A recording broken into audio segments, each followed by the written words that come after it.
Marlène et Jean-Claude sommes très heureux de te présenter une émission très spéciale afin de comprendre les faits d'actualité. Merci pour ta fidélité. Merci une fois de plus de nous recevoir.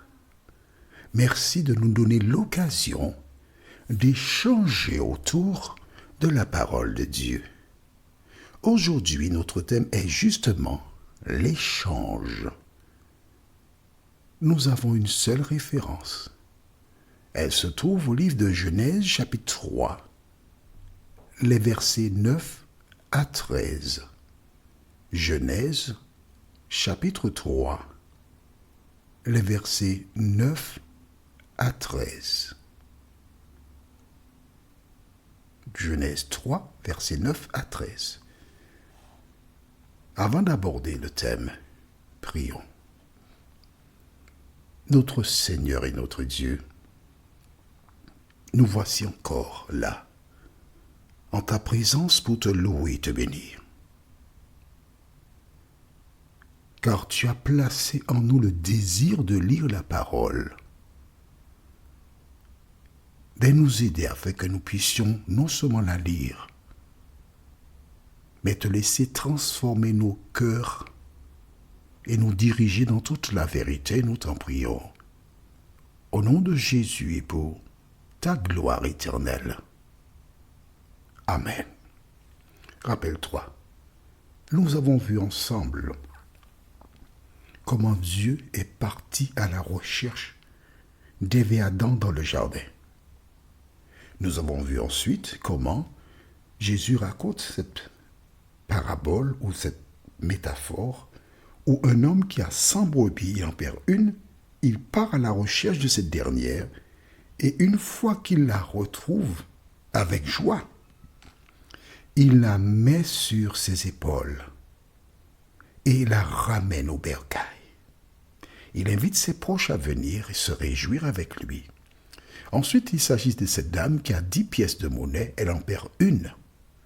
Elle cherche, de jour comme de nuit, puisque la Bible déclare, elle l'allume, elle fait de la lumière pour chercher, et elle trouve. À travers ces deux métaphores, Jésus indique que toutes les fois que l'on cherche sérieusement et qu'on est déterminé à trouver, on retrouve ce qui a été perdu.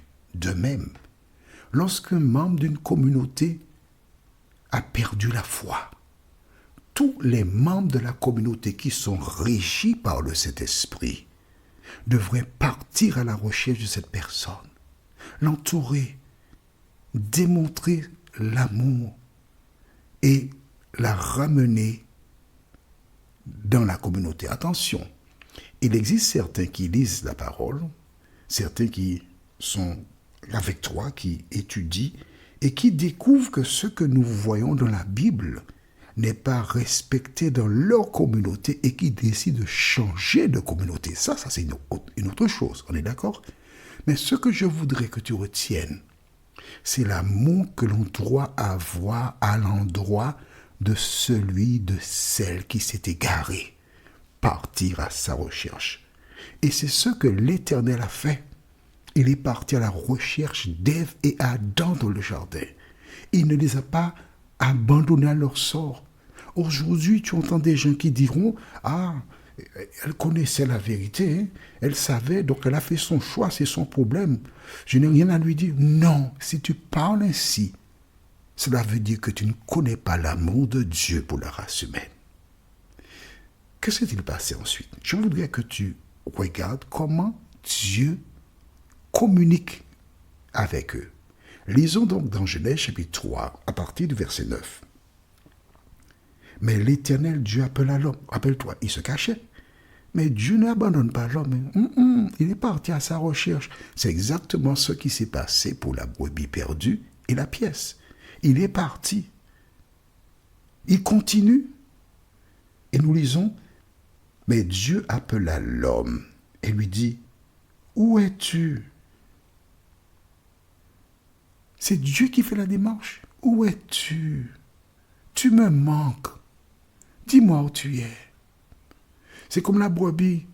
Lorsque j'ai eu l'occasion d'avoir des brebis, et lorsque tu as perdu une brebis, tu fais mais, et l'animal te répond mais, et tu peux savoir où elle se trouve pour la récupérer.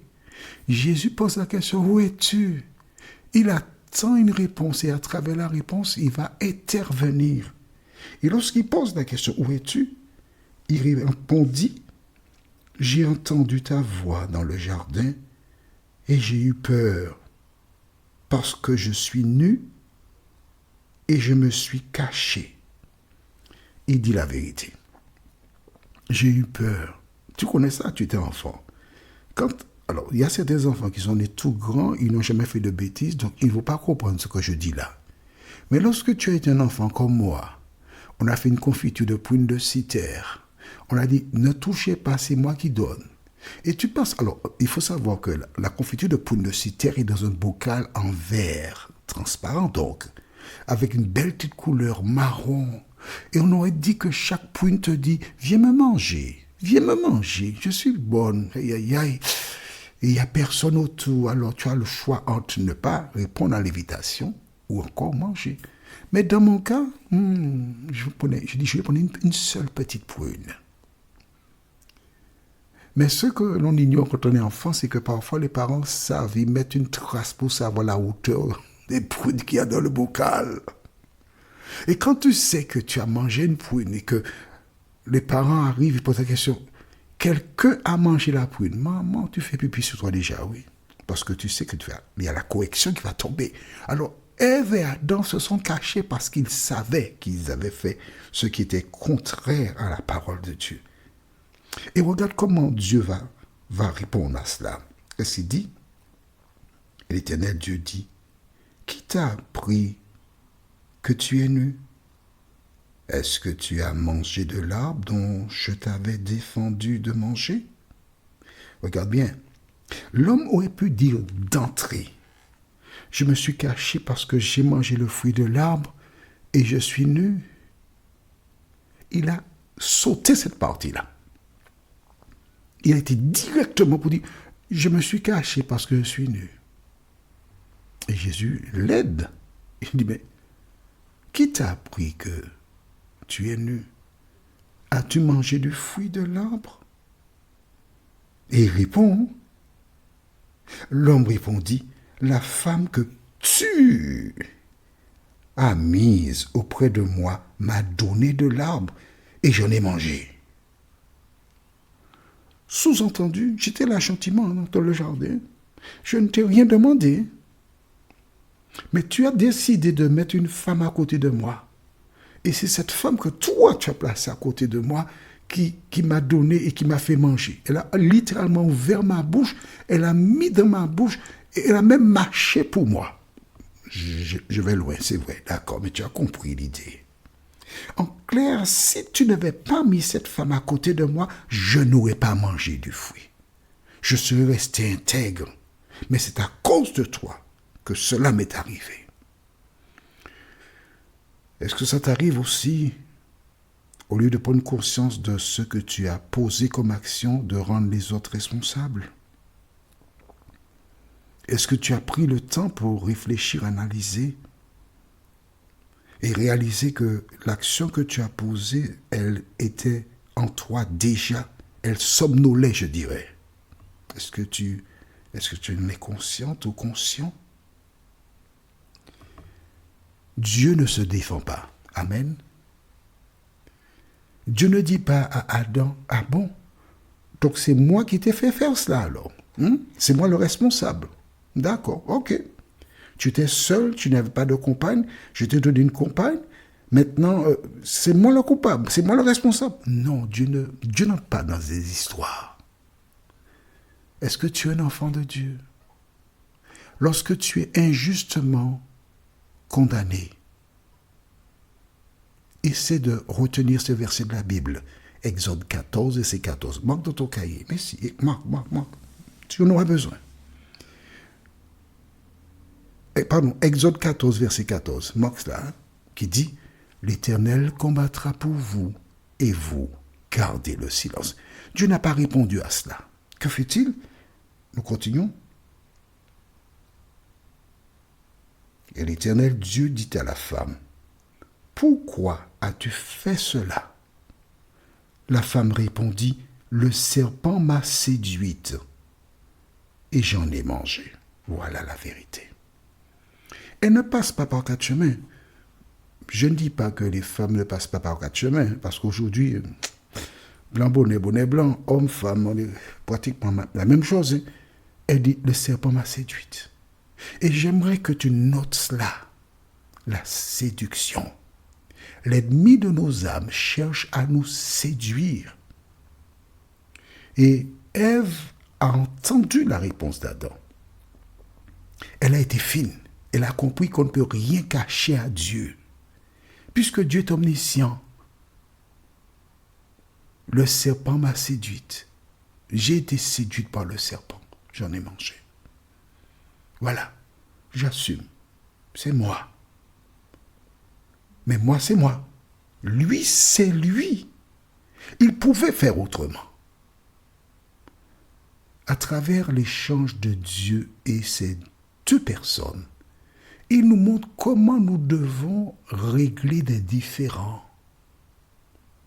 À travers son action, nous sentons et voyons l'amour. Il ne cherche pas à culpabiliser, à écraser. Non, c'est un Dieu plein d'amour. Notre prochaine étude sera la sentence du diable. Les références sont Genèse 3, verset 14 et Marc 5, versets 11 et 12. Genèse 3, verset 14 et Marc 5, versets 11 et 12. Prions, notre Seigneur, notre Dieu, merci pour la parole. Merci pour la grâce.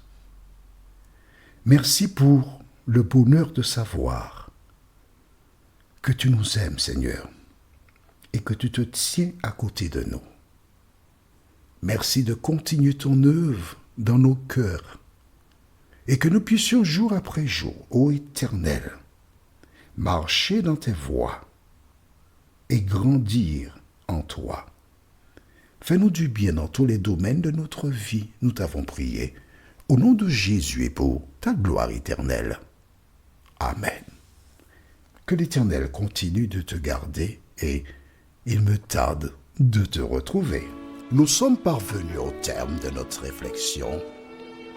Si d'aventure tu as une question, il te suffit d'envoyer un message par le biais de WhatsApp au numéro suivant, plus 596 696 88 93 93.